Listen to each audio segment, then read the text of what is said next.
Let's backtrack a little bit. What were we talking about? You're watching Scrubs and Sam Lloyd. Yeah, yeah. I've been watching Scrubs, and I just got to that episode when Kelso leaves midway through. I say midway through season 7, but I don't actually know how long season 7 is. I didn't know that was the season they were planning on having as the last season, but you can really tell. Especially, I love the idea that they killed off Laverne, and because they came back for another season, they had to give the actress who played Laverne more work out of like a sorry, we thought it was going to be the last season, so they had to come back Yeah, as Laverne again, which was Laverne again. quite funny. Yeah, the episode when Laverne dies is pretty sad as well. Yeah, the argument she has with Dr. Cox is fantastic. But it's the episode when Kelso is leaving. And he pinches the like Renaissance painting of himself.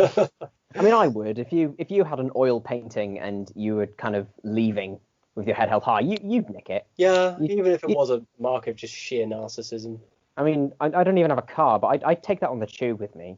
I'd probably get mugged, but you know what? Like, I feel happy that somebody found it worthwhile mugging me for my oil portrait. I like to think they'd have it hanging above their meth den. Not to be mistaken with any other kind of den, but it's when he turns to Ted and says to him, "Thanks for everything, Ted, sincerely." And in the context of Sam Lloyd's death, it just crushed me watching that.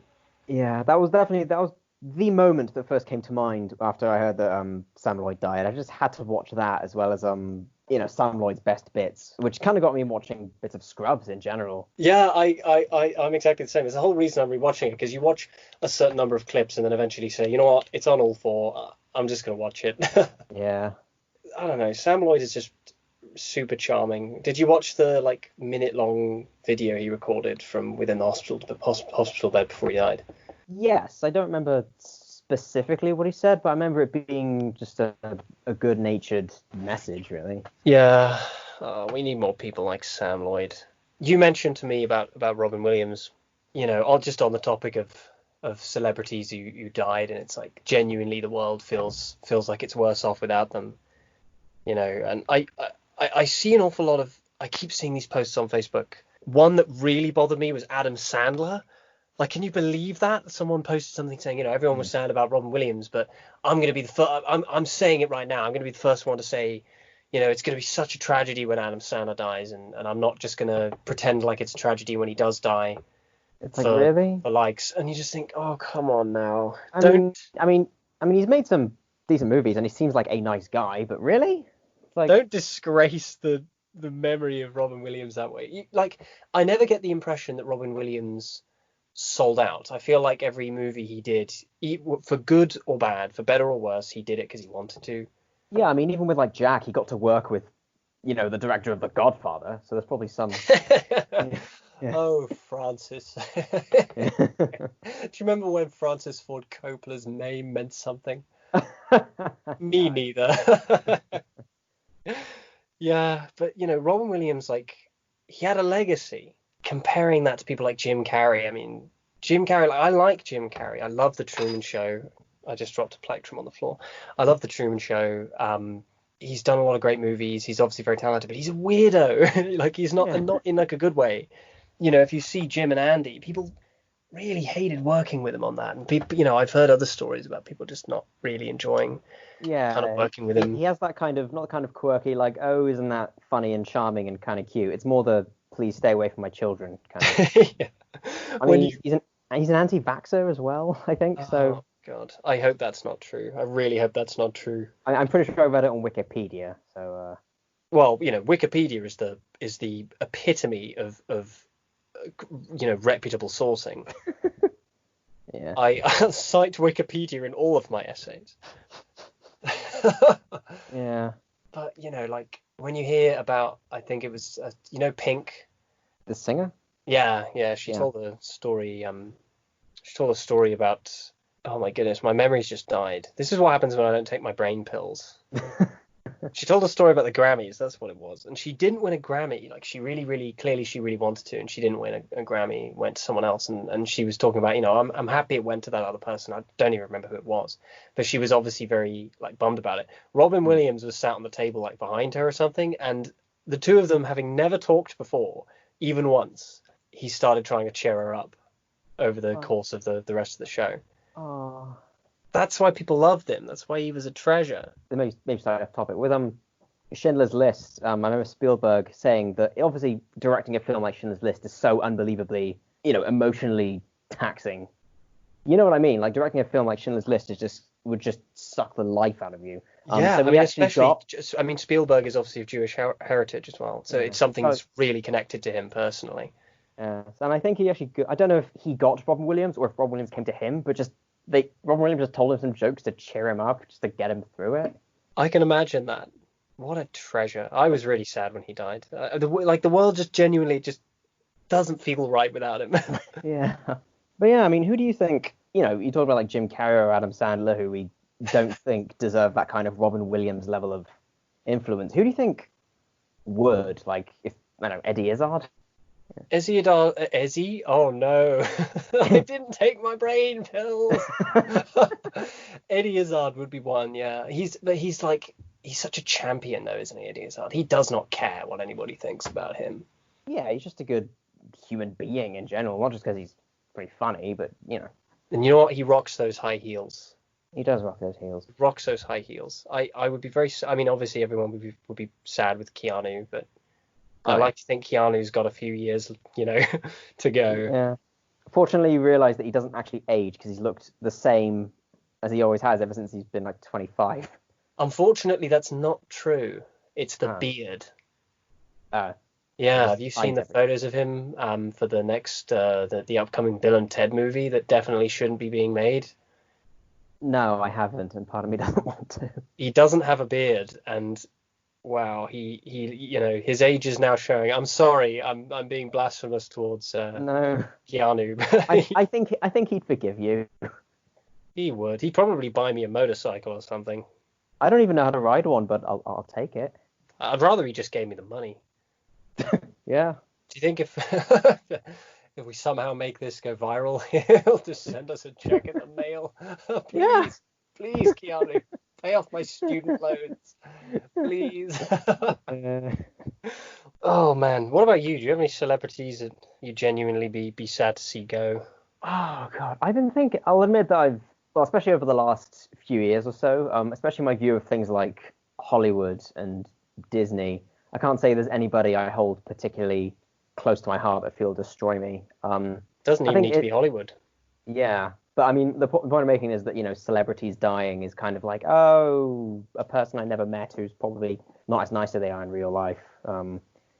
So typically it doesn't bother me much. It's why Eddie Izzard was the person that came to mind for me, because that kind of person would definitely be impactful. I think if anyone else, it'd probably be either the people who seemed like genuinely nice people, or mainly comedians, I imagine, that I would really like. I'd say people like Dara Brian, I'd be saddened by. If it was obviously people like Michael McIntyre and Russell Howard, I'm not too fussed about. Yeah. I don't mean it's like screw you, Russell Howard. You can die and we don't care. That's what you're saying, you heartless cad. Yeah. No, I don't mean, you know what I mean. But no, I can't think of any like major influences like that. I'd be very sad if Hayao Miyazaki died. I agree. I certainly think that'd be sad. You get what you pay for with that man. I feel like he couldn't pretend to be anybody else if he tried. Just thinking about what you said with like actors or celebrities who behave a certain way, but behind closed doors they're anything but. But with Miyazaki, he's so like unabashedly cynical and miserable and smokes all the time. It's like he's something of an enigma, but he's created such wonderful movies that have just affected me so deeply. And I think if he died, I'd genuinely be cut up about it. I don't think I have or at least nowadays, I don't think I have a Miyazaki equivalent. The closest maybe would be like Kohei Horikoshi, but even then, no one really knows what he's like, just because he's so, he never shows up in public and always wears a mask. I'm gonna guess that has something to do with My Hero Academia. Yeah, Kohei Horikoshi is the creator of My Hero Academia. Yeah, I don't think anybody potentially listening, so enough people that I can count on a single hand. But we haven't really talked about My Hero Academia on the blog or anywhere else, which I guess is kind of strange because like my favorite thing ever is obviously Cowboy Bebop, and I've written about it several times. I talked about it very briefly with Accounting for Games on the last Everything and Nothing. Your favorite thing on the planet is My Hero Academia, and you have not written about it or talked about it even once. I haven't written about it, no, because there's part of me that is uncertain about writing about it, but there's always some worry that I won't do it justice. I understand what you mean. I mean, the thing is, like, the very first blog post I did was on Cowboy Bebop, and like I look back at it, and I'm not displeased with the post, but I feel like I don't know. I feel like I could have said more. It was only like 400 words long. Yeah. I don't know. My Hero Academia is a show that both reaffirms and then destroys my faith in humanity.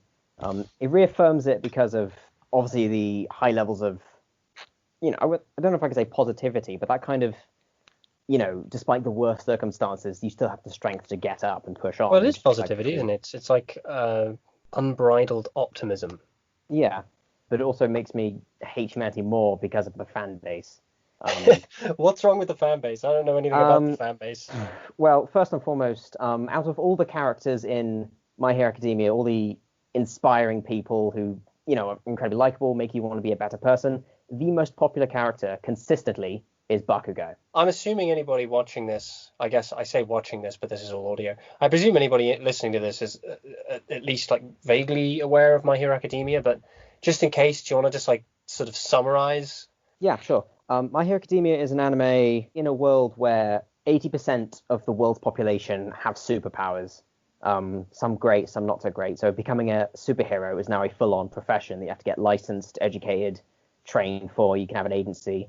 And it focuses on one aspiring hero who doesn't initially have a power, called Izuku Midoriya, who meets his idol, the number one hero in the world, called All Might, who is basically a cross between Superman, Johnny Bravo, and that one teacher you had in school that legitimately believed in you.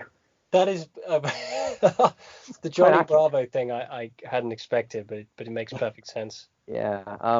All Might essentially becomes Izuku's mentor, and through that he goes through his hero academia as he enrolls into a prestigious academy meant for training superheroes, and various adventures and characters ensue. So who is Bakugo? And why are you so annoyed that the fan base loves Bakugo? Right. Bakugo is the rival character, who at first is kind of like the unprecedented asshole. Like, he thinks that he's better than everyone. He was born with a really cool power to blow things up, and he's such an unbelievable narcissist. You know, like when somebody's overly masculine but really insecure about it, so they have to boast about everything. He's that guy. He's like Dr. Cox if Dr. Cox had absolutely no charm. Yeah, and from Scrubs, I mean. Yeah, I mean, don't get me wrong, he gets better and has his moments, but fundamentally he just remains that kind of asshole who just looks down on everybody just because he can. But the fact that he is undoubtedly the most popular character among so many others who have made me cry through their sheer optimism or motivation or sheer determination, that just kind of makes me sad. It's one of those things that reminds me that's like, oh yeah, this is aimed at teenage boys. I'm too old for this. We're all too old for it, but we don't care. Bakugo, I'd get so bored of him. Like, can you imagine being around that all day? Like, I'd get so bored of that. I'd be like, dude, indoor voice, please. You can fix him very easily. Just stop. You can still be like that kind of overly aggressive and dismissive and hateful of everyone, but just shut up once in a while. Cox gets away with it. I compared him to Dr. Cox, but Cox gets away with it because he's funny, and because when push comes to shove, he's got a heart. Bakugo is like, oh my god, just shut up. Like, stop, please stop talking. Just for like 5 minutes. I've got a headache. I've got a migraine. I just need, like, stop shouting. If you're gonna talk, can you talk quietly? You just want to slap him. It's that constant, like, he's always angry. Like, how can you, like, he's going to give himself heart palpitations. So yeah, buddy, we're concerned for your well-being. Seriously, like, that kid, in 10 years' time, he's going to have a massive heart attack, and it's going to kill him. He's going to have a massive heart attack. Ironically, it's going to explode. I remember when I was watching My Hero Academia with a friend, because obviously Bakugo's power is that it's like he's... Wait, hang on, back up. You were watching My Hero Academia with a friend? Yeah, I have more people in my life than you know. Come on now. We both know that's not true. Okay, I was watching My Hero Academia alone. And this hypothetical, otherworldly version of myself that I pretend to talk to when I'm circling into the void like a penny going down a drain, is, hey, why is Bakugo so angry? And again, his power is basically he can create explosions because he sweats. His sweat contains nitroglycerin. There's a lot of really weird explanations that don't really add up in real life, but the first time he tried masturbating, he blew off his own dick. That's how he found out about his powers. Yeah, that was the day it awakened. So now he's just really angry at everything. He's like a Ken doll down there. And it's not just, Bakugo is one, but there's one character who gets introduced who's kind of a scientist of sorts. And he's quite, he's kind of like small, round kind of guy. He's that kind of mad scientist character. And his name, with Japanese names, it's typically like half of your name means this and half your name means something else, and they kind of merge together with like this character, because he's kind of round and plumpy, is like, oh, this word means round and this word means plumpy, and you kind of like merge that. But apparently, unbeknownst to lovely Horikoshi, it inadvertently was a reference to the Unit 731, the horrendous war atrocities that the Japanese did to the Chinese during World War II. My Hero Academia got banned in China because of that. But everything's banned in China, Tom. Yeah, Winnie the Pooh is banned in China. It's like there's a lot of worry about this, but let's face it. If you're banned in China, that's not really more of an achievement. Like, that's one thing. But seeing especially on Twitter, how people react to this. Like, some people want to push it further and realize that some characters' birthdays line up with members of the Nazi Party. It's like, you're going to go that obscure? And there's one... It would be hilarious, though, if, you say his name is like a combination of two other words. And when you mash them together, you get 9/11 was an inside job. His name was 9/11 was an inside job, completely by mistake. I think that's All Might's real name. That would be hilarious. Yeah, I remember I was seeing this one clip of someone filming himself throwing away his copies of My Hero Academia and giving it a middle finger. And it's like, really? This really uplifting, positive, life-affirming show / manga, and you're really... You didn't do anything. That's one of the things that just makes you realize, why is this happening? Oh yeah, because humanity. And instantly, all the goodwill that I had towards people that My Hero Academia gave me has ironically been destroyed. So if anything, you've undone yourself. And this could only happen in this horrible world of ours. If you're interested in hearing about how horrible the world is, feel free to check out our Out of the Cast Fargo podcast. The world is horrible. That's what I love about film noir, is that it's not afraid to be honest about how horrible the world is and can be. On Fargo, I've been trying to get into more shows that have been, like that feeling when you watch a show so good. Something like Breaking Bad, for example. It was so good that when you watched anything else, it just paled in comparison. You've been trying to reattain that feeling. Yeah, that's how I'm feeling with Fargo, because recently I've been trying to watch more British dramas, and I think I conclude, aside from Peep Show, and there are definitely a handful of others and definitely some exceptions, I just fundamentally don't like British TV. British TV had some really high points in the 80s and 90s. We talked before about Smiley's People in 1982, which is all on YouTube. There's no excuse not to watch it. It's very dry, but in a way that works for a Cold War drama. And Prime Suspect, not all of Prime Suspect is good, but I think maybe the first 3 or 4 iterations of Prime Suspect with Helen Mirren, they're all really good. Red Riding's not a TV show, so I guess it doesn't really count, but Red Riding is a bit of a diamond in the rough.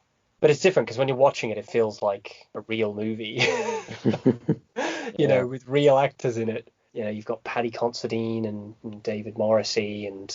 Oh, God, what's his name? Andrew Garfield. Andrew Garfield. You've got Spider-Man. I'm sure he's so happy to be called that. Yeah, that's definitely the highlight of his career. Yeah, Red Riding's good and all, but Spider-Man was even better. It's not The Amazing Spider-Man. Oh, yeah. It's very much the same kind of situation with Ryan Reynolds and Green Lantern, which obviously he never outdid. Oh, yeah. It was never... Everyone loved that movie. Those shows that everybody talks about, everyone raves about, and you're like, oh yeah, I should check that out. 2 shows that I've watched or sat through the pilot films were You make it sound like torture. I was in like a Clockwork Orange on a straight jacket with my eyes I've like learned my flustered. lesson. Was Killing Eve and Broadchurch.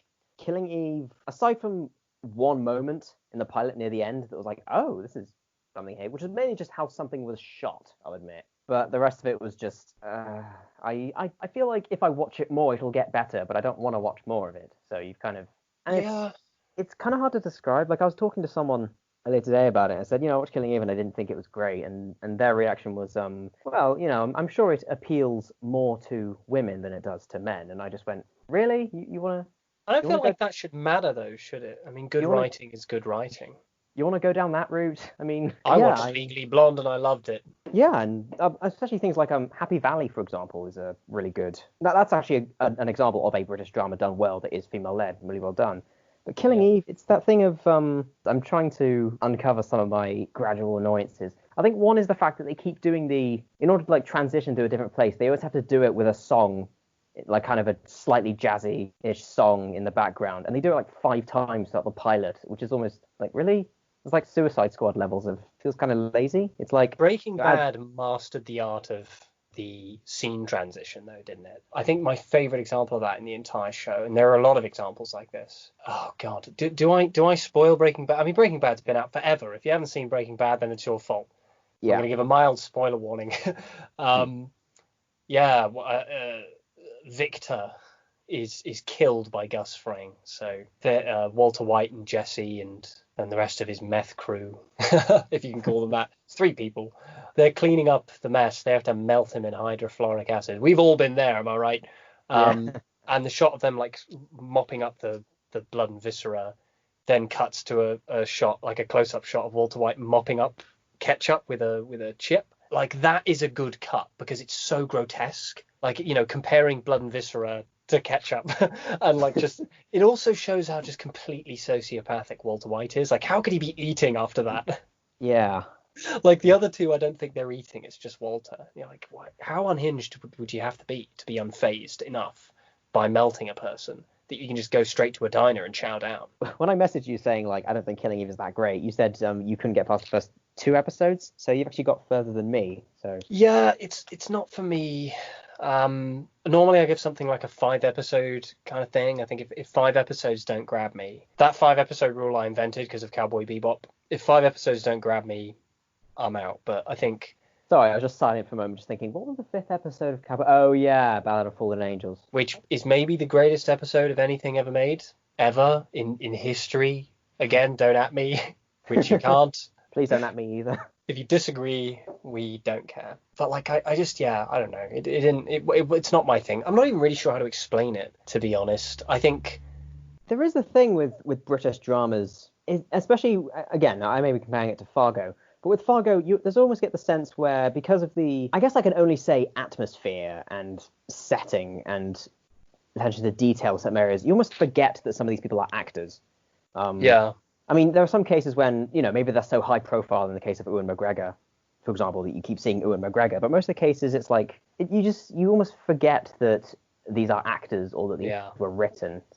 And that's that kind of feeling that I don't get from British dramas. I mean, like I said, with watching these shows, with this and the other show was Broadchurch, I think the best way I can describe it is I can imagine them acting with the makeup van right next to them. Do you think it's a sign of budget? That's what I was thinking. Like, is it a budgetary thing? Because I feel like it shouldn't be. I mean, I told you about. Do you remember me telling you about Chameleon Street? I remember you mentioning it, but I can't remember specifically what you said. So I don't even remember if we talked about Chameleon Street in a recording, but either way, Chameleon Street is like it's an amazing movie, really kind of hard to find. It's not a very well known movie, written and directed and everything by the same guy who also plays the main character, and it's based on a real man called, I think his name is like William Douglas Street is his name. So it's about a guy called William Douglas Street who is like a very extreme compulsive liar, and it's a real man, like a real guy who I think like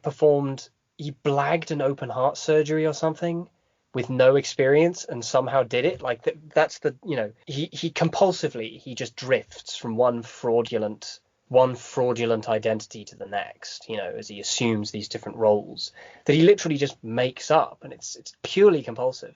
That movie was made on a budget of like zero anything. It was brilliant.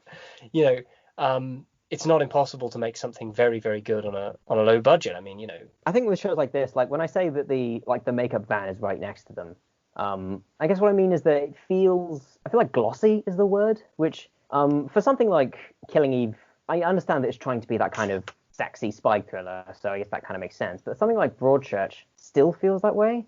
Really? How so? I mean, there's one scene. Broadchurch is obviously about a child supposedly commits suicide, and you have David Tennant and Olivia Colman investigating it, and the mother of the child is played by Jodie Whittaker. And I remember the scene when they're telling her that their child is dead, or they believe it's their body. And just looking at their reactions, it was rather kind of... I mean, I'm certainly not an expert in people's reactions when you tell them a loved one died. I quit that job a while back. It's because you felt no emotion, so you were perfect. You were perfect for the role. Yeah. Sorry, your kid's dead. I've got a 6:30 appointment. Can I go?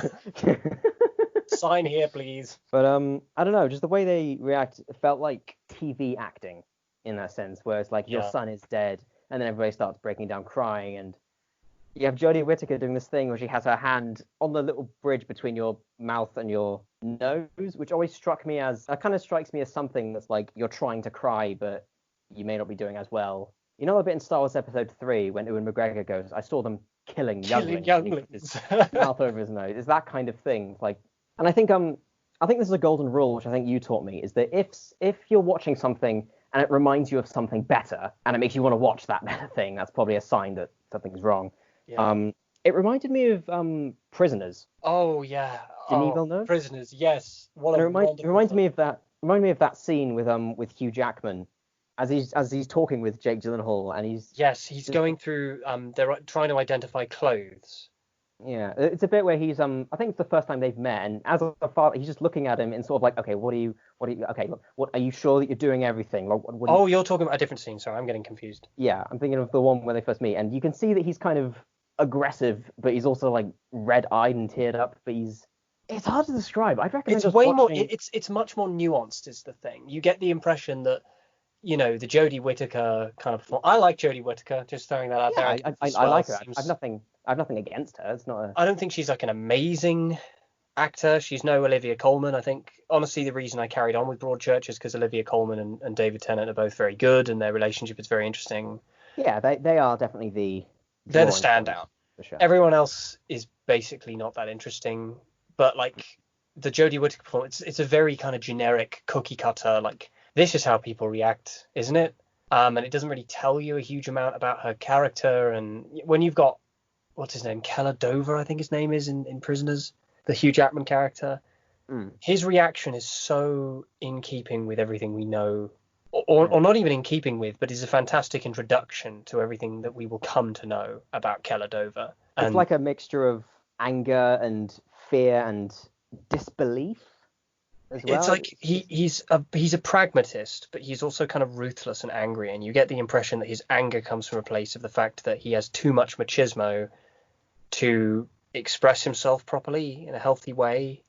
I think all of that kind of plays into that reaction that you just described, where his immediate reaction is to try and find out more information. He's asking questions aggressively, but it's also that underlying aggression, which seems to be the only way he can actually express his feelings, even though you can see just by looking at him that he's fighting off tears. And even then, I mean, Prisoner's another example of that kind of atmosphere that I don't know. I just feel that's the thing that British dramas, or at least the ones that I've watched, have been missing. And it almost feels like disrespectful to the act of crime and the tragedies unfolded.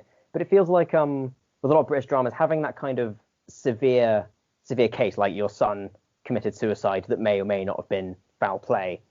And it's almost with British dramas like, we're going to show you crime, but not crime, not David Fincher crime, not Red Riding. And that kind of glossy layer of it is kind of, that's what I mean when I say TV crime. It's like, TV. It's difficult, isn't it? Because I think on one hand you've got like the glossy British drama that you can put on primetime TV and will get good ratings.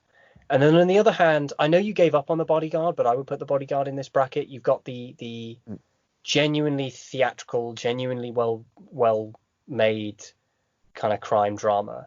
But also Britain, like what I love about Red Riding, we've mentioned Red Riding several times. I will explain what Red Riding is in a moment, just in case you haven't seen it.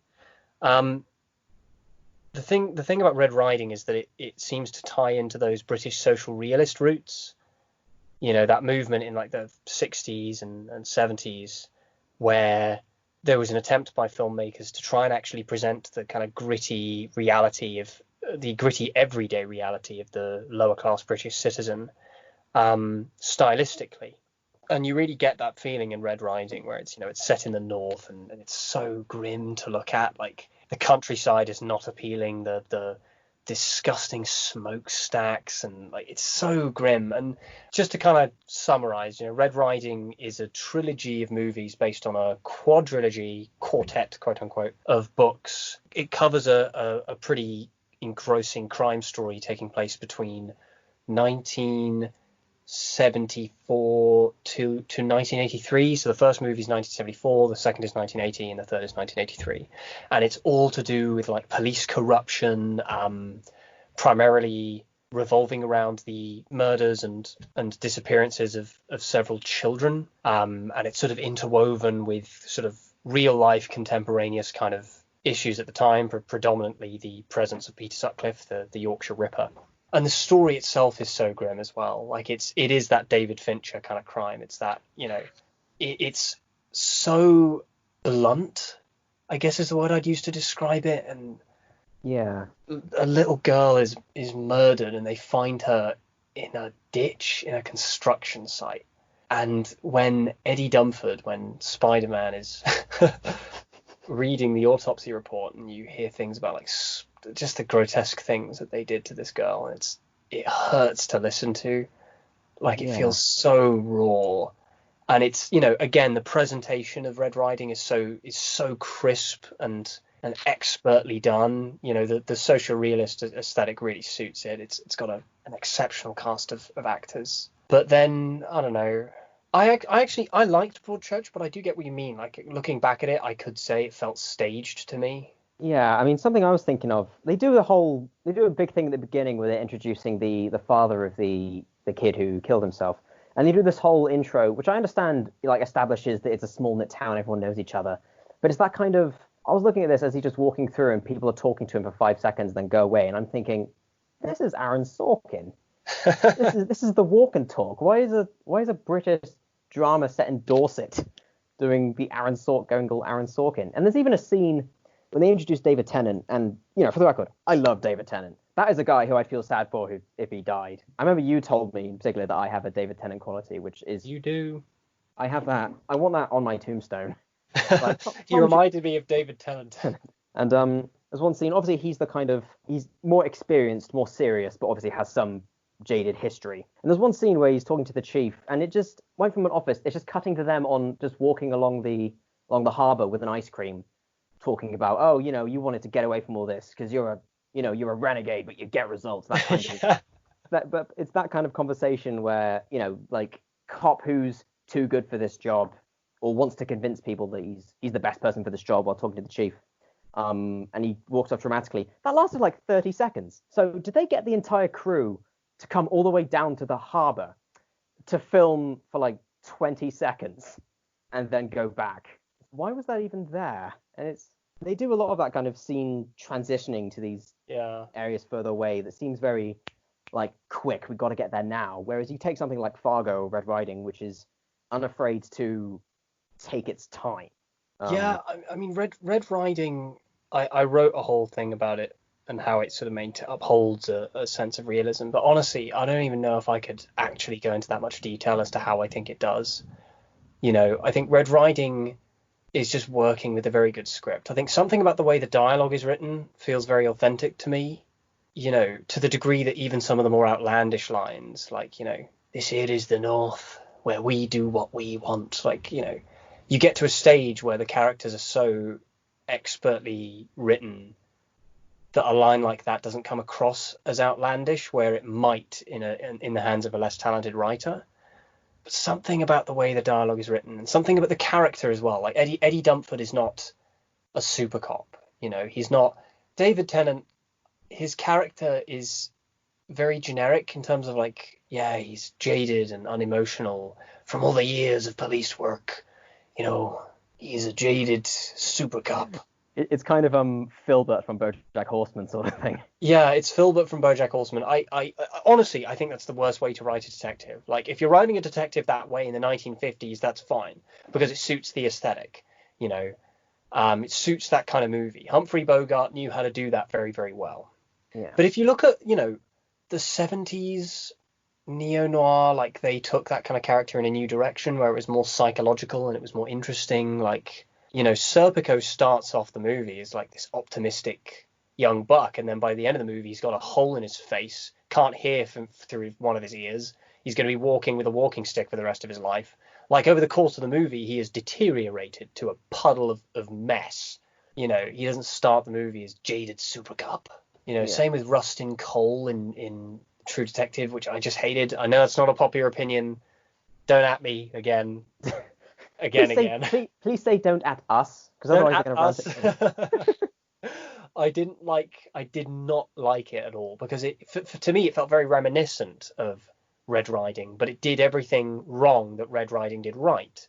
And Rustin Cole is like super cop, ex-drug addict, smokes all the time. They call him the tax man, and he talks about Nietzsche and philosophy. And Eddie Dunford has nothing in his room, kind of. Has nothing in his room, yeah. Weirdo, yeah. Eddie Dunford is just a kid. Like, he's come back from the South because he couldn't cut it as a journalist. Like, as a real journalist, he was not good enough. So we already know this kid is a failure. Like, he's not Cole Phelps super cop. He's not even a cop. He's just like a guy, and he's not even really that smart. And you instantly get the impression he's way in over his head. And guess what? Surprise, surprise, he is. He is. And even the cops, when you meet them, they're not like Morris Jobson, who sort of ends up being like the main character in season 3. Season 3? Oh my goodness, why did I forget to take my brain pills? Morris Jobson in the third movie, he's just like a dude. Like, all of them are just men. They're just people. Like, they come across as like decidedly kind of normal and normal names, normal lives. Put upon every man. Yeah, and in the second movie they introduce Peter Hunter, I think his name is, played by Paddy Considine, and I remember when I put that movie on, I was kind of nervous that it was going to go in that direction of super cop, and it doesn't. Like, you get the impression he probably could have solved the case had he just been a bit more focused, but he isn't focused because his house is burned down. He had an affair which he thoroughly regrets. I think his wife is not a well woman.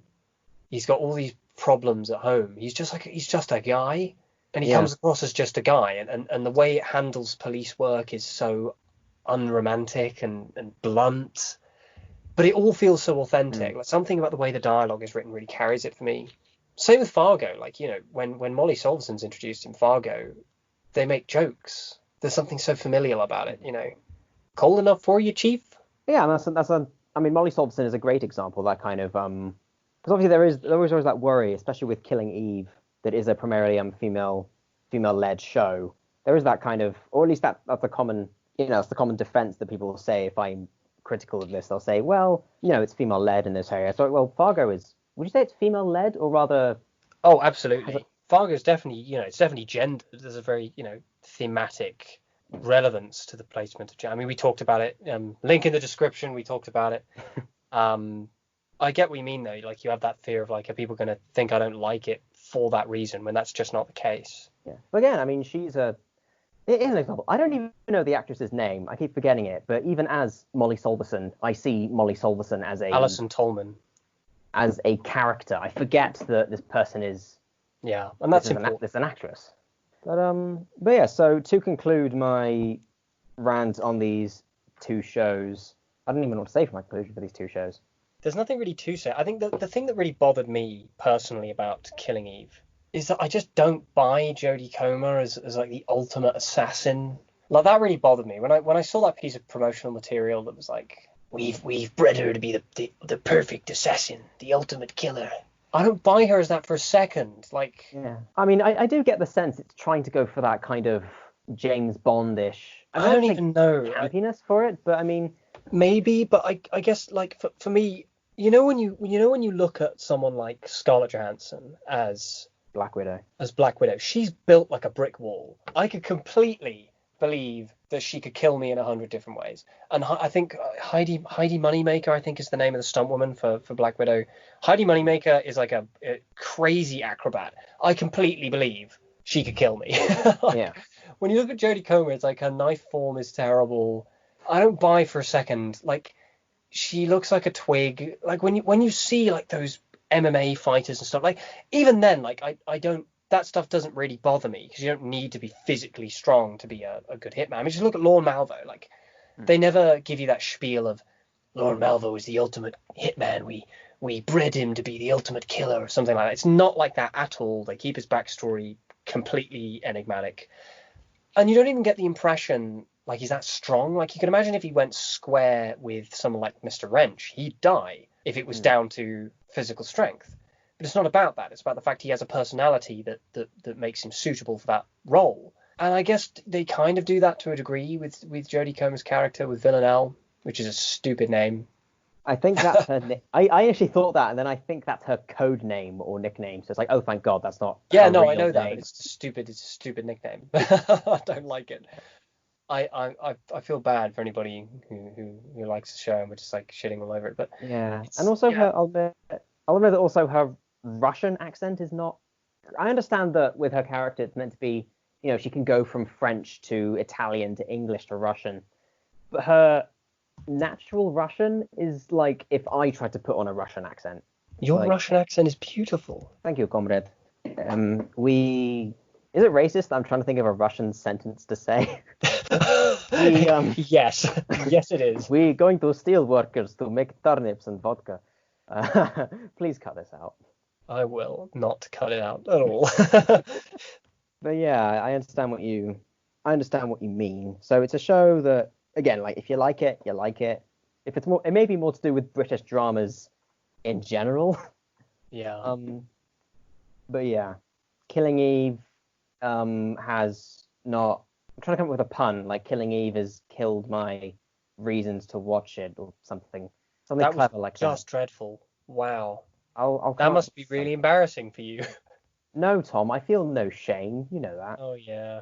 Life is an everlasting circling the drain. Yeah. I feel like the character of Villanelle could be really interesting, and again in the same like Lorne Malvo kind of way.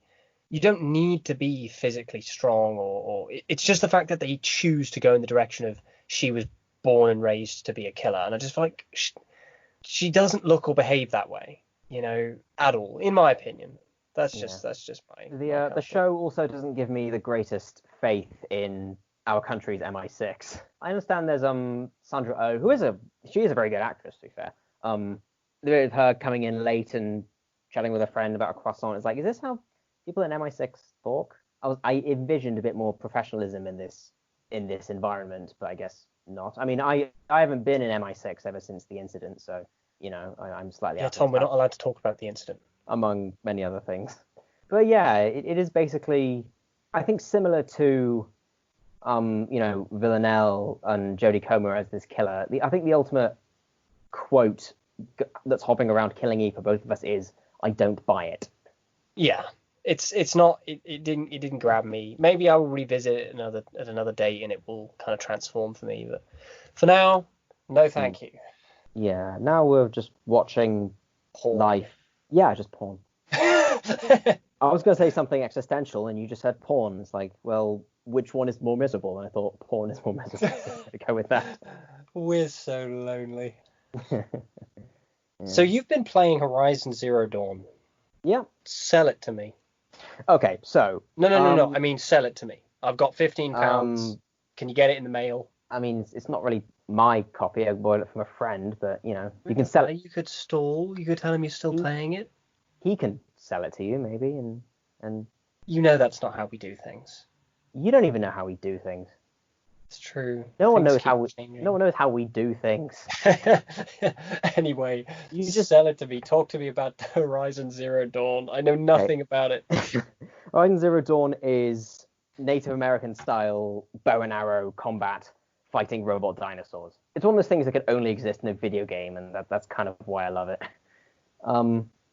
Sounds like Far Cry Primal. It does. That's not a good thing.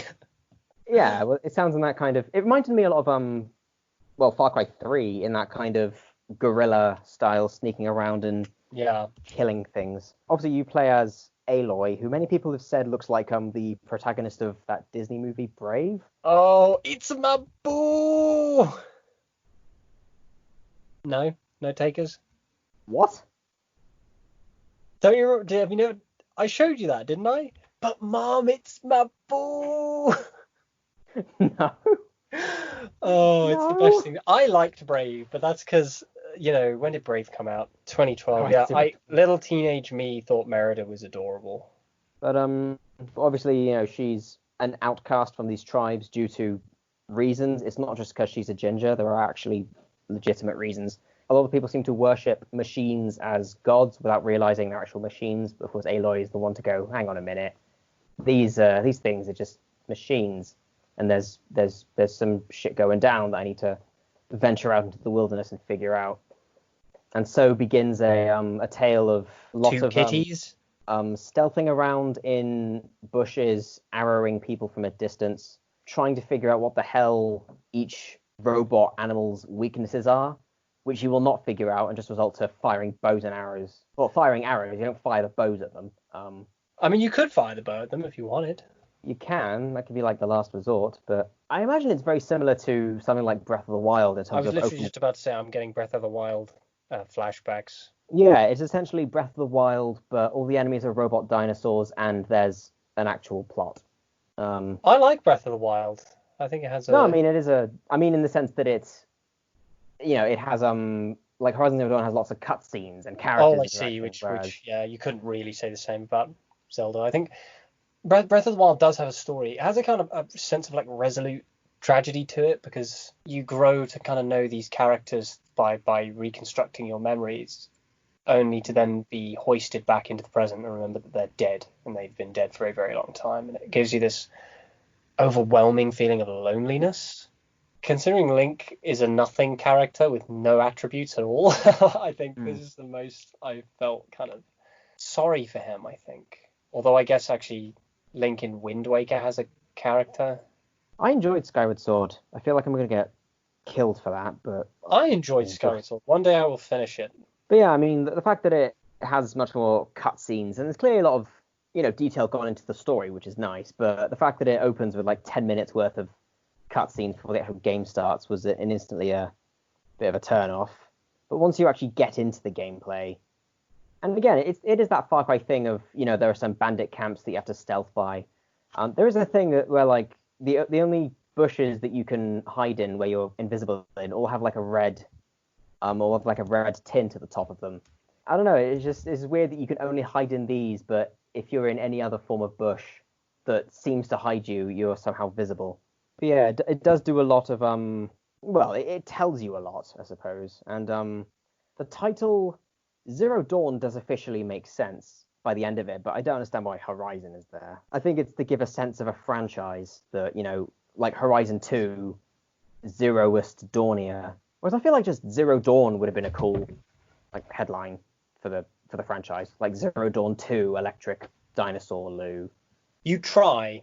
You don't always succeed, but you do try, and I'll give it to you for that. So yeah, I mean the combat is inherently fun. I like the mechanic that the currency in the game are metal shards, which you also have to use to craft arrows on the fly. So you're essentially, you're basically having to kill enemies with your own money.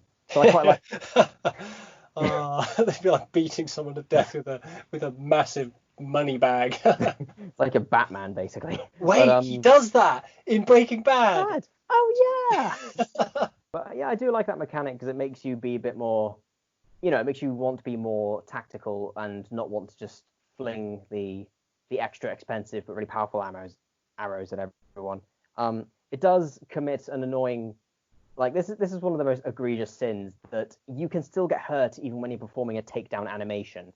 Like that's just low. It's like that's just cruel. But it was one of those games that when you finish a game and you almost feel sad that it's over because it's like, oh, I have to move on to another one. So Horizon Zero Dawn is certainly something drew me in with its, well, I won't say likable characters. Had some likable characters despite some terrible voice acting. I mean, literally, some of the voice acting, this is terrible. There's a scene where someone is like holding her dying sister in her hands.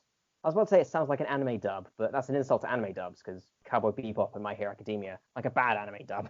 What is an example of bad? Kids on the Slope. Could it be Brother Drew? Oh no, he's my buddy.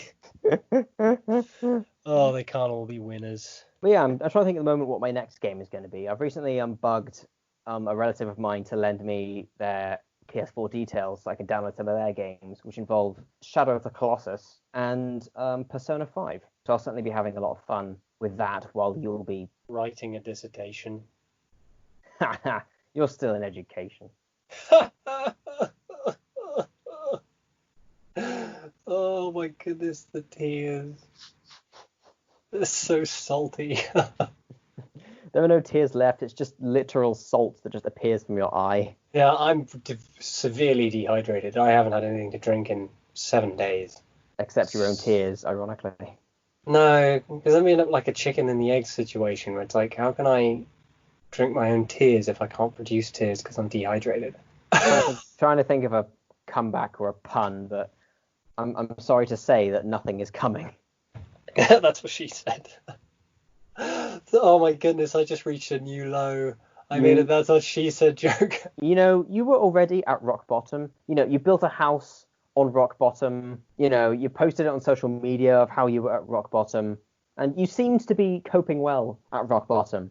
But then you just had to get the pickaxe and dig just straight dig down.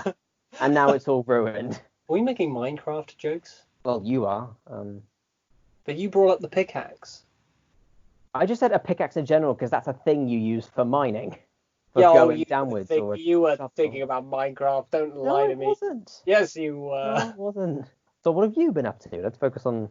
Yeah, I mean, I've been rewatching Scrubs, and Scrubs has aged pretty well. I've been relying on you to provide all the commentary because you've actually been doing things. Okay, no, that is a new low, implying that the fact that you've done so little, you have to compare your amount of doing things to me. And you never do anything. You didn't even go to your grandmother's funeral. Well, I mean, she's not dead, but... Even I was invited to the funeral, Tom. I brought flowers and everything. I don't think that was our funeral, Tom. I think you just turned up at a funeral. I don't know. Well, they've got flowers now, so they can't complain. Yeah, but, you know, I think the person whose funeral it was died of severe hay fever. So you just gave them flowers. And... so, death by hay fever. Wow. I tried to think of like a flower-related death to make it funny and morbid, but you didn't let me. All you could muster up was hay fever. I mean, hay fever can be pretty bad at worst, but it's not going to kill you. It's just irritating. It was all I could think of with my limited wit, all right? You've used up all your wit. So you've replayed through, in their entirety, all of the Supergiant games, and I know you're a big fan of the Supergiant games, being Pyre, Bastion, and Transistor. So, how are you feeling now you've played all of them? Yeah, I mean, Pyre, I can say now for certainty that Pyre is my favorite out of the three. I would say because, do you ever get the feeling where, maybe you can't say a game is for everyone, but you get the sense that you've watched a game or a film or something that felt like it was made for you? Like maybe you're playing Mass Effect and saying, this is fine, but I would also like these things, or this is a good thing I'm enjoying, but I'd like it if it had these elements as well. And then something comes along that has those elements, and it felt like someone was listening to you. It's like half visual novel, half 3-on-3 volleyball, but spiritual. Something that I appreciate, that I really love about it, is the fact that, you know, you've played a lot of big AAA games. Like I mentioned, Horizon Zero Dawn. I've even played ones like the new Spider-Man game, where they will have cutscenes and story which feel like they interrupt the core of the gameplay. I mean, even The Witcher 3, for all of its depth, suffered from this as well, where it felt like, okay, can we skip the cutscenes? I want to get back to the actual game. Pyre just upfront tells you that it's going to be half visual novel, half basketball, 3-on-3. So at the very least, you understand what you're in for. So you know when like when someone tells you what you need to prepare for beforehand, so it puts you in the right mindset. I think with Pyre, it definitely has that, as well as the fact that it's got a lot of really likable characters, and you have the you have the capacity to fail and still have the plot progress. I mean, you have the ability to lose and you still carry on with the plot. So there is this sense that you have to go back to all these characters who have kind of looked upon you to be their coach. All these people who are counting on you and you felt like you've let them down. And that just hurts you. With Supergiant Games, I always find it's like the tiny little details that I really like. Like one thing, for example, one flaw with Mass Effect. Let's say, for example, you stick to like 2 characters and you've really, really leveled them up and they're really powerful.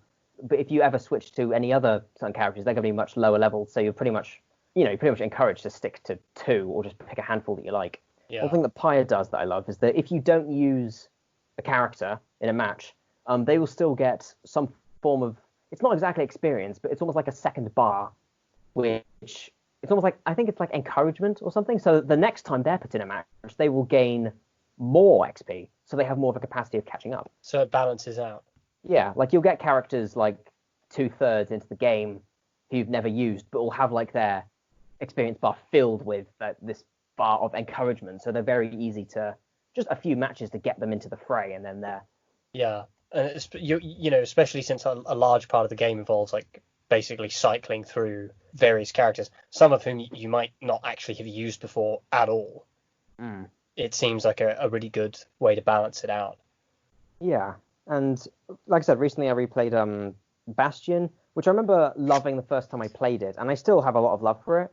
But I think it's because, when you play or watch something the second time and you picked up all the really good bits.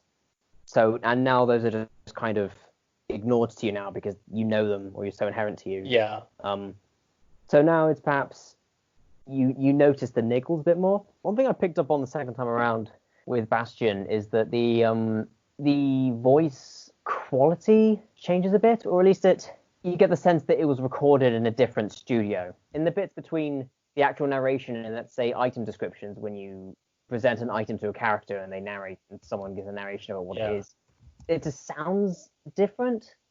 So you kind of pick up on that. I'm not going to hold that against them though, because it's like I guess that's kind of part and parcel of making an indie game.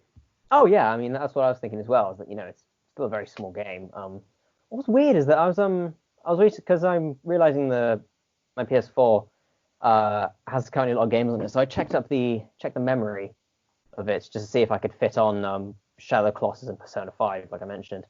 Compared to a lot of games, Bastion, like a lot of the games I've seen are like 20 gigabytes, or big games like 80 gigabytes. Bastion is like 1.7 gigabytes. Like, it's a small game. Little tiny game. But still surprisingly is really good for that. So it still definitely holds up in what I love about it. I mean, the music is fantastic. The art style and animations are gorgeous. I love things like the weapon variety that you can pick and choose. Out of a lot of different weapons, you can sort of pick your 2 combos. Like you can either have like a spear and dual wield pistols, or like a carbine and a hammer. And I also love that regardless of what combo you go, the narrator will always give a comment on that combo. Yeah. Which I always love. That's a nice little detail. And yeah, it is certainly a game that I would still... It's one of those games that I'd recommend to people who haven't played many video games as like a good, intro to what video games can really do. Because it's simple, it's easy to pick up, it's very fun, but it's still able to present quite a lot of depth. And a decent challenge at times. Oh yeah, that's something as well. I love how they do difficulty in these games, that rather than setting it, obviously you can have a set difficulty like hard mode, for example.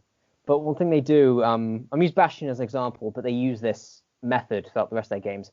You'll have shrines which you can choose to activate or turn off at any time. Let's say you activate one, it will make the game slightly harder in a very specific way. Yeah. I think there's one that when enemies die, they'll essentially explode and deal damage, so you need to get away from them quick. But if you have it equipped, you gain a certain percentage more XP and in-game currency.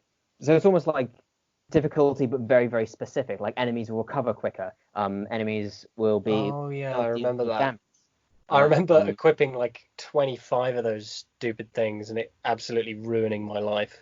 That method of difficulty is very present throughout all three of them. Yeah. In Transistor and Pyre. And I love because that means that even if you do go for I mean, they're only 10, so 25 is, I think you're off your meds. I know I'm being hyperbolic, but I attached a whole ton, and it ended up being a really bad idea.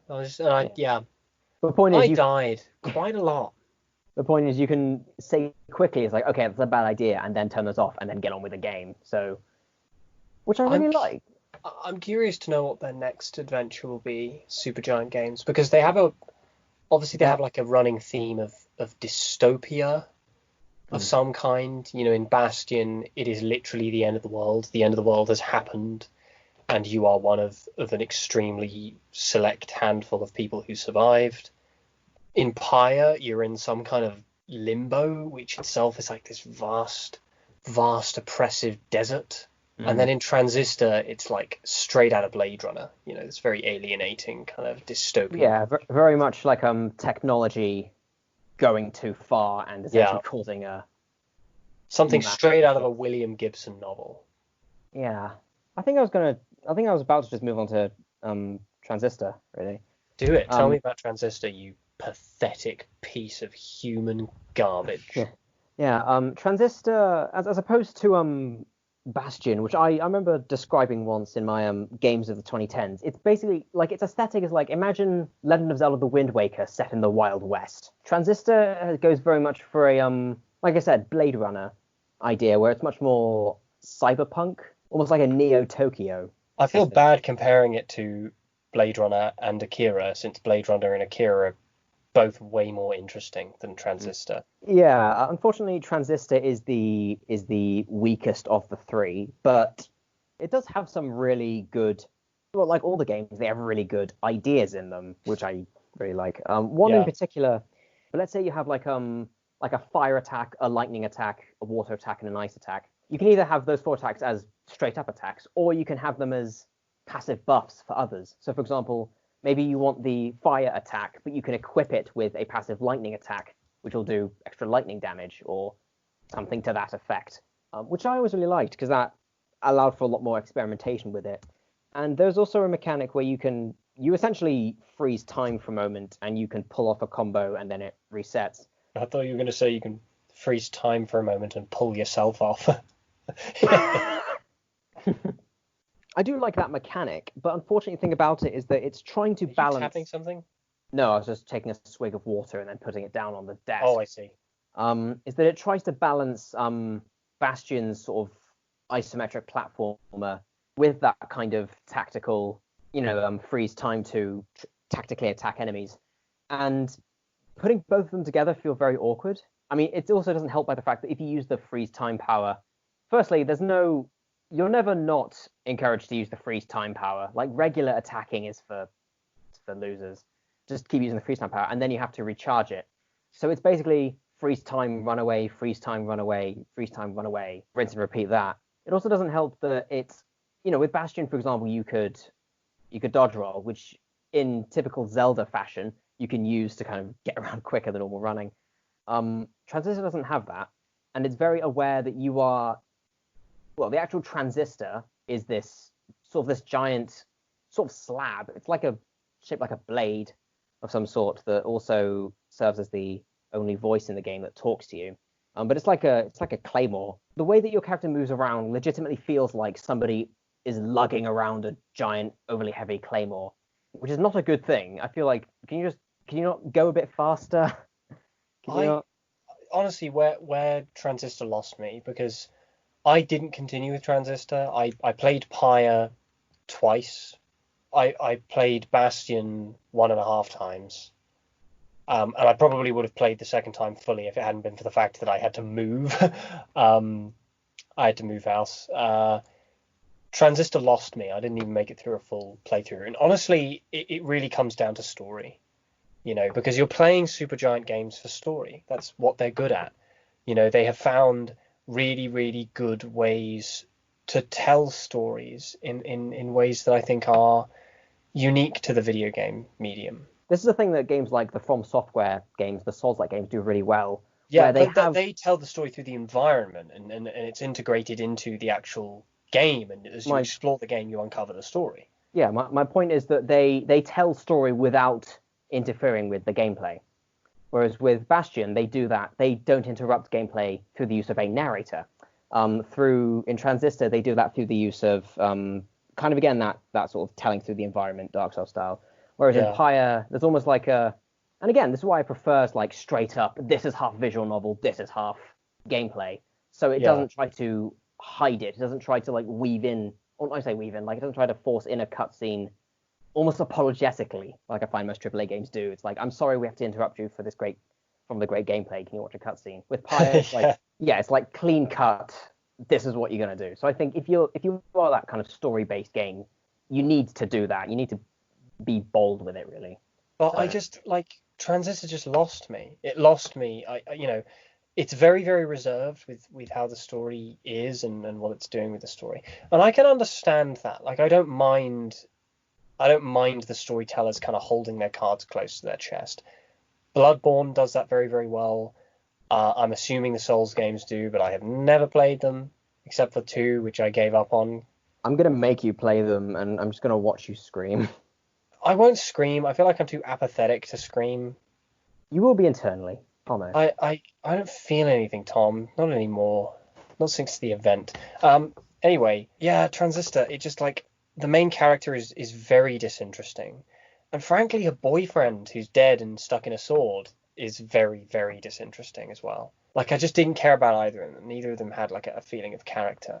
And when you've got Bastion, you've got the narrator kind of pulls you along. The narrator Bastion is the opposite of Transistor, because whereas Transistor takes a very passive way of telling story and holds its cards close to its chest, Bastion does the literal opposite by virtue of what we've been talking about, which is the actual narrator. Like everything you do is narrated, and the narrator has just like this rich, creamy voice, and that might sound like nothing, but it makes a difference. Like it If it's the really only does. voice in the game, it's like you want it to be a good one. You want it to be a good one. It makes a difference. The music is wonderful, but like the kid has no voice. I guess technically the other two characters do because they sing, but the kid has no voice. The character you play as has no voice. But you learn about him. Like gradually you learn about him, and you're stuck into this world instantly, and all you need to know is that the world has ended. And honestly, I'm trying to like scrape through my brain to figure out why that worked for me and Transistor didn't. Because Transistor, like, it sticks you right in like fifth gear for me in terms of the story, where I guess you're accused of murdering your boyfriend or something like that, and everything's going at 100 miles per hour, and it's like, hang on a minute, you've just dumped me in this world where everything's happening around me, and I don't even know who I am yet. Whereas Bastion kind of eases you into it. You've got that first level to kind of introduce you to those mechanics, and the story, it's kind of developing a little more slowly, where all you need to bear in mind is one simple fact, and that is that the world is over. But even then, you discover more about the kid. After about 20 minutes of gameplay, I learned everything I needed to know about the kid to make him feel like a character to me. And I just didn't get that with Transistor, which is why I gave up. I stopped caring. Like, I would forgive the gameplay if the story was compelling enough. Like, I've done that with so many games. Like The Last of Us. Frankly, The Last of Us is a little unpolished in places, but people are compelled to play because it has very intricately written characters and a wonderful narrative that you want to follow. And Transistor just doesn't have that. And Supergiant have spent ages owning the art of how to do it, and Transistor just kind of falls flat in that. Just for reference, because I can imagine one person commenting. It's like, actually, but it's not that she killed her boyfriend. It's like she was going to be killed using the transistor, I think, and her boyfriend or a guy who is infatuated with her sort of jumps in front of it, taking the hit, and then becomes the main voice of the transistor. So it's not she's accused of murder, so to speak. Yeah, but that goes to show. Yeah, but that's the problem, isn't it? I played the game for several hours and I had no idea what was going on. Like all I saw was the transistor and her boyfriend dead, and like my mind was just like putting together very basic kind of cues and thinking she's been framed for his death, or like he's died and they think it's her fault, which would explain why she's being chased by people. But do you now see like this right now? Even though I've made a mistake, this is a case in point of why Transistor fails as a story. You have no idea what's going on, like until way later. And I played for several hours, and I didn't want to play it. I didn't want to play it Yeah, anymore. I was I bored. The characters suck. I do find it ironic that you stopped playing it for the story, whereas I was more agitated by the gameplay. Honestly, dude, I don't remember the Exactly. gameplay. Yeah. It clearly it could have been that great because it has disappeared in my brain. Yeah. Something I'd like to say with Transistor is that I feel like what would have made it better is if it decided, especially on the gameplay front, if it decided to be more like Bastion, needs to be more fast paced, or maybe they want to go for more of a tactical style, more like on the lines of something like XCOM or Fire Emblem, where you have to kind of Yeah, like turn based, and that would make more sense. And I feel like that keeping this sort of middle ground of we're trying to do new things, but we still need to be like Bastion, made the game rather aggravating at times to play. But I do feel like it was a necessary stepping stone to get Supergiant Games to create Pyre, which I yeah. still regard as not just the best game of Supergiant Games, but it's probably one of my all-time favorite games. The next game, I know you said what the next venture will be. It'll be a game called Hades, which is currently on early access. I'm not going to play it on early access. I want to wait for it to come out Yeah. lately. And it's going to be released later this year, around the third or fourth quarter, 2020. So that will Do you be. know what it's about? I assume it's about Hades. I wonder what makes you think that. Yeah, it's the same cue that made me think that Bastion was about the Yu-Gi-Oh! GX character. Um, Oh boy, were you disappointed. yeah, but no, I mean, Sorry. but yeah, Hades. I don't know what it's about. I'm What? sorry. I don't know why. This literally has nothing to do with anything we're talking about. But when you said Bastion from Yu-Gi-Oh! GX, for some reason, the clip from Pokemon played in my mind where Brock says, I can use my frying pan as a drying pan. And I don't know why. I don't know why. um, anyway, from what I've seen, I mean, I've just seen like a glimpse of the Wikipedia page, so I don't know anything about the plot. I know it's going to be more. Apparently, it's going to be a roguelike. So I like to think that there's going to be something different about it, but like I said, at present, I don't know a lot of details about it, and to be honest, I don't really want to know a lot about it until I actually play it. Yeah. Um, but I am. That is a game that I am certainly looking forward to, and Supergiant Games should be, a games developer that people should be more aware of. Because I think Bastion was critically acclaimed, and that was the game that everybody knew about that year. But I feel sad that I don't think Pyre got the same level of I don't think acclaim so. that it deserved. So yeah, I'd say, well, play both of them, play both Bastion and Pyre. Yeah. But I think Pyre deserves more love than it ended up getting. It really feels like a world, Pyre. It really does. And I'd say the same about Bastion. And that would honestly be the biggest compliment I could give them is it feels like a world. And for me, the weird thing about Pyre is I didn't want to leave that world. For anybody, we've talked an awful lot about Pyre and Bastion, and we've only vaguely touched upon the plot. Presumably, if you made it this far, you probably Googled what the plot was to understand what the hell we're talking about. But, like, I mentioned how Pyre is set in this kind of like limbo. But even then, like, there's something freeing about that. I don't know why. I understand that desert is like oppressive and vast, but I just wanted to travel that desert with my friends. Like you're stuck with these characters and you actually really like them and they all have very distinctive personalities. And I just like it's like Cowboy Bebop. It's the same feeling you get with Bebop, where it's like I could just cruise space with you guys forever. I could just travel around in this caravan with you guys in limbo, and I'd be fine with it. Yeah, feels like a road trip. Yeah.